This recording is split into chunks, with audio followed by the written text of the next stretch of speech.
Assalamualaikum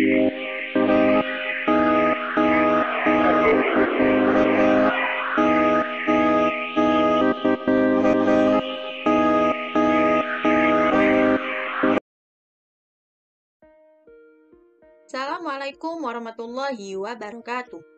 Kembali lagi dengan saya yang akan menemani kalian belajar biologi. Nah, untuk video kali ini saya masih akan meneruskan video-video sebelumnya, yaitu yang membahas tentang pembahasan soal KSM tahun 2020. Bagi kalian yang belum mengetahui video sebelumnya, silakan melihat dulu ada 2 video ya. Video yang pertama dan juga video yang kedua. Nah, untuk sekarang kita langsung saja lanjut ke soal nomor 9. Salah satu perilaku sebagian kelompok burung adalah melakukan migrasi.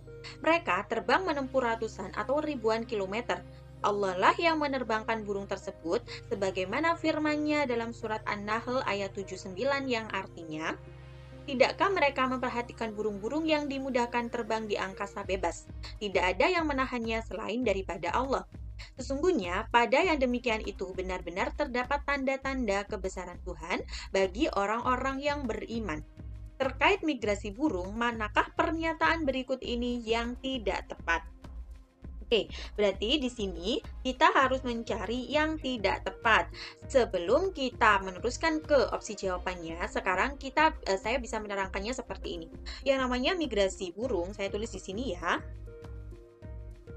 Migrasi burung berarti perpindahan burung ya. Migrasi burung. Ketika pada sekitaran bulan Agustus sampai Maret ya, ketika bulan Agustus sampai Maret, belahan bumi utara ya, belahan bumi di bagian utara itu dingin ya. Bisa saya tulis di sini belahan bumi utara dingin. Ketika belahan bumi utara dingin, otomatis pasokan makanan untuk burung itu berkurang. Pasokan makanan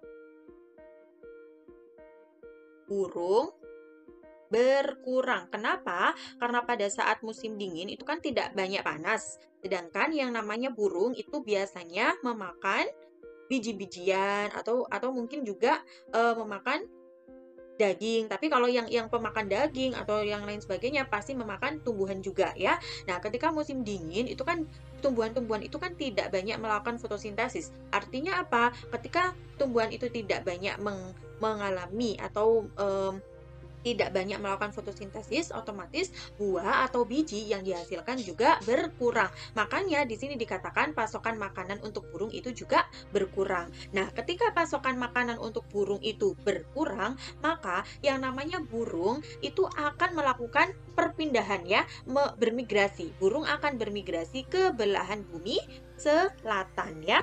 Jadi, burung akan bermigrasi ke belahan bumi selatan. Perpindahan burung dari belahan bumi utara menuju ke belahan bumi selatan itu disebut dengan latitudinal ya. Nanti akan ada. Nah, ini ada opsi jawabannya, latitudinal. Jadi latitudinal itu adalah perpindahan burung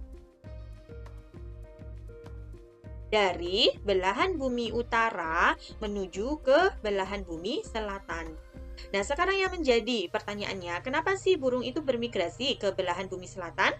Iya, karena apa? Karena burung ini dia akan mencari udara yang hangat dan juga untuk mencari makanan yang berlimpah. Untuk mencari udara hangat dan mencari makan ya, mencari makan. Nah, kemudian bagaimana sih caranya burung itu bermigrasi? Jadi, burung itu bermigrasi dengan navigasi. Burung bermigrasi dengan navigasi. Navigasi itu kayak petunjuk ya.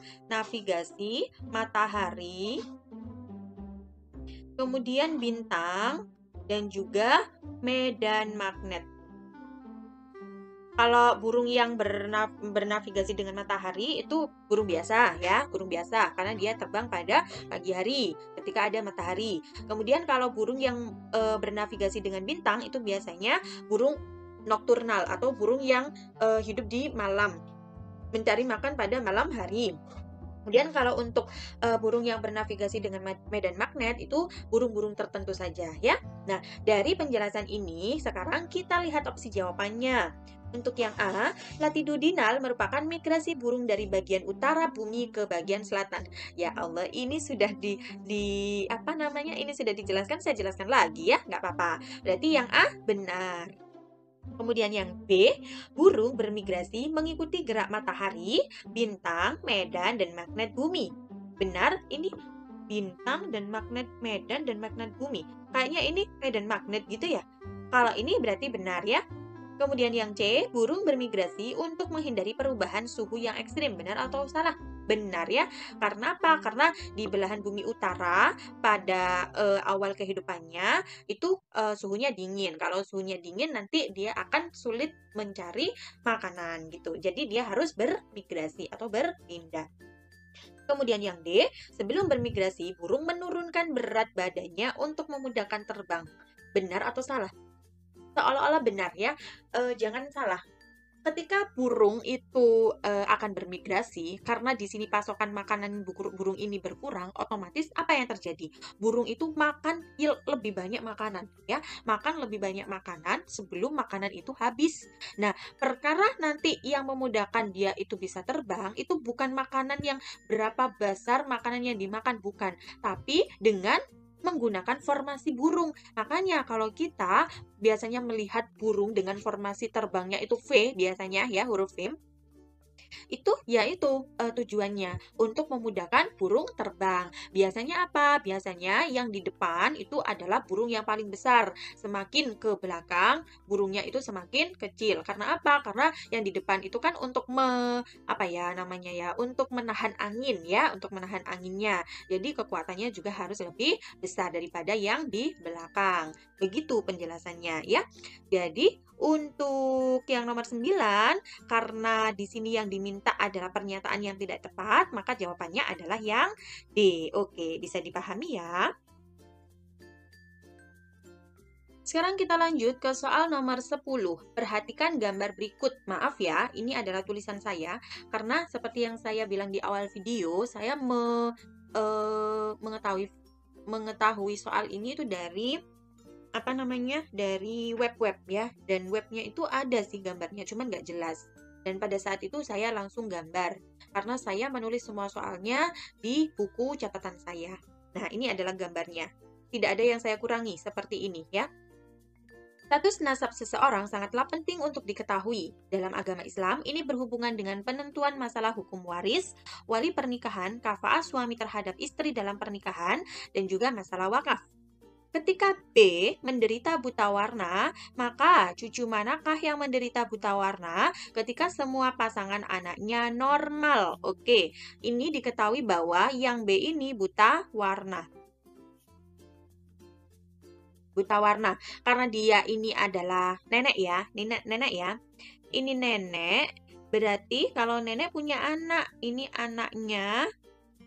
Kemudian yang ditanyakan apa? Cucunya ya, cucunya. Berarti yang ditanyakan adalah di antara K sampai huruf R ini. Ini adalah cucunya. Nah, kalau misalnya neneknya buta warna, maka cucu yang buta warna adalah sekitaran K sampai R. Kita lihat dulu di sini. Wah, ini jawabannya salah ya. Karena apa? Karena yang dijawabnya ini adalah anaknya semua. Nah, ini anaknya ya.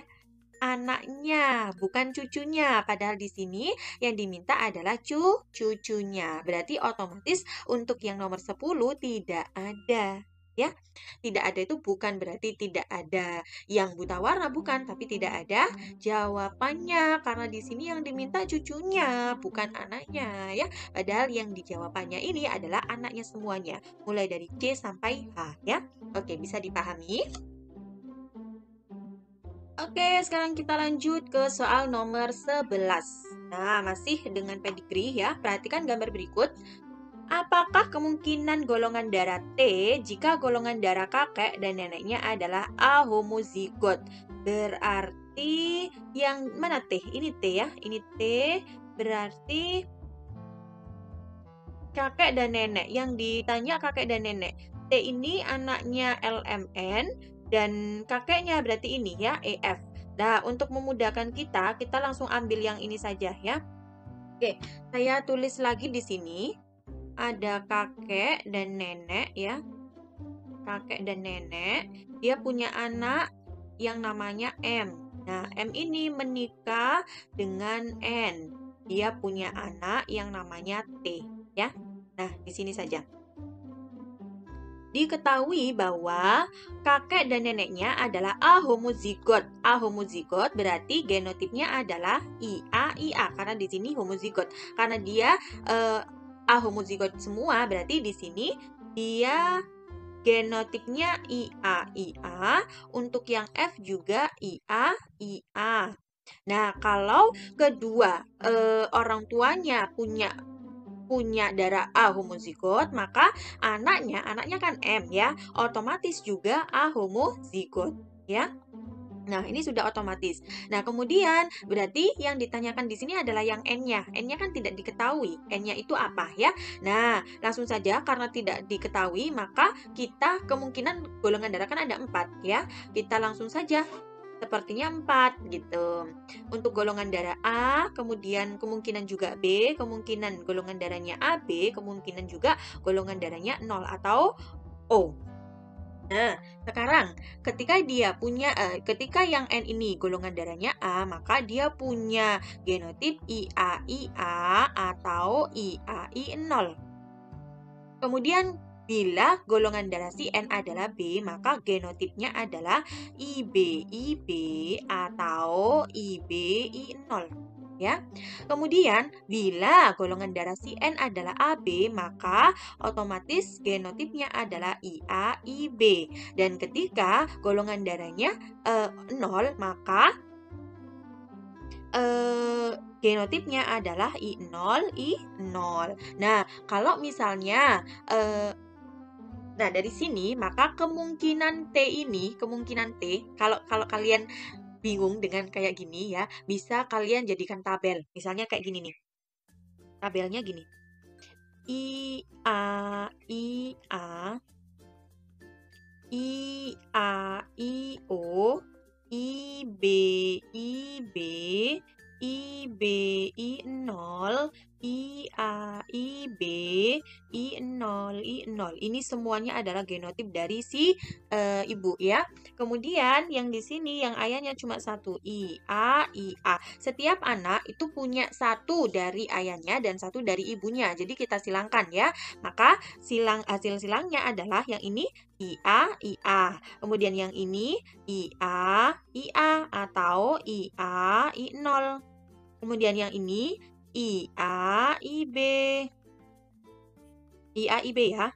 IAIB. Oke. Kemudian yang ini IAIB atau IAI0. Kemudian yang ini IAIA atau IAIB. Kemudian yang ini IAI0. Oke, dari genotipnya ini bisa diketahui golongan darahnya. Kalau IAIA berarti golongan darah A. Kalau ini golongan darah A. Kemudian yang ini golongan darah AB. Ini AB dan juga golongan darah A. Kemudian yang ini golongan darah A sama AB. Kemudian yang ini golongan darah A. Nah, berarti kemungkinan golongan darahnya si T ini adalah A dan juga AB. Oke, berarti jawabannya adalah yang A. Bisa dipahami ya? Sekarang kita lanjut ke soal nomor 12. Perhatikan gambar berikut, masih dengan pedigree. Status nasab seseorang sangatlah penting, sama ya. Langsung saja kita baca soalnya. Jika J dan P memiliki hubungan sepersusuan, maka manakah individu yang tidak boleh dinikahi individu V? Urutkan sesuai alfabet. urutkan sesuai alfabet ya. Sekarang langsung saja. Biasanya kalau gini ada yang harus dieliminasi. Sekarang kita langsung saja baca jawabannya sebelum kita menghitung sulit-sulit ya. ROT sesuai alfabet nggak? Enggak ya. OUM sesuai alfabet nggak? Enggak. ROU sesuai alfabet nggak? Enggak. Jadi tidak ada jawaban yang benar. Bukan karena tidak ada yang tidak boleh dinikahi oleh individu V, tapi karena di jawabannya tidak ada yang diurutkan secara alfabet. Jadi langsung saja untuk yang untuk yang nomor 12 jawabannya adalah yang D ya. Soal-soal seperti ini biasanya menjebak ya. Yang pertama menjebak. Yang kedua, nanti kalau misalnya kalian itu tidak konsentrasi, bisa saja kalian kehilangan banyak waktu untuk menghitung dan juga memikirkan jawaban ini. Padahal jawabannya itu saja sudah tidak ada ya. Jadi saran saya kalau misalnya ada kata-kata yang seperti ini, misalnya urutkan atau apa, lihat dulu jawabannya. Karena biasanya kalau misalnya pun ada jawabannya, biasanya ada yang dieliminasi ya. Kalau sudah ada jawaban yang dieliminasi, biasanya kita akan lebih mudah untuk menemukan jawabannya. Seperti itu taktiknya ya. Oke, mungkin itu saja yang bisa sampaikan pada ya. Oke, mungkin itu saja yang bisa saya sampaikan pada video kali ini. Semoga apa yang kita pelajari hari ini bermanfaat. Mohon maaf apabila ada salah kata, atau salah tulisan, atau salah penjelasan. Kalau misalnya ada kalian yang belum paham, bisa kalian tanyakan langsung di kolom komentar. Insya Allah nanti akan saya balas. Dan apabila ada teman-teman yang mau berdiskusi, silakan saja. Karena di sini saya tidak hanya mengajari kalian, tapi kita di sini semuanya berdiskusi. Saya akhiri, wassalamualaikum warahmatullahi wabarakatuh.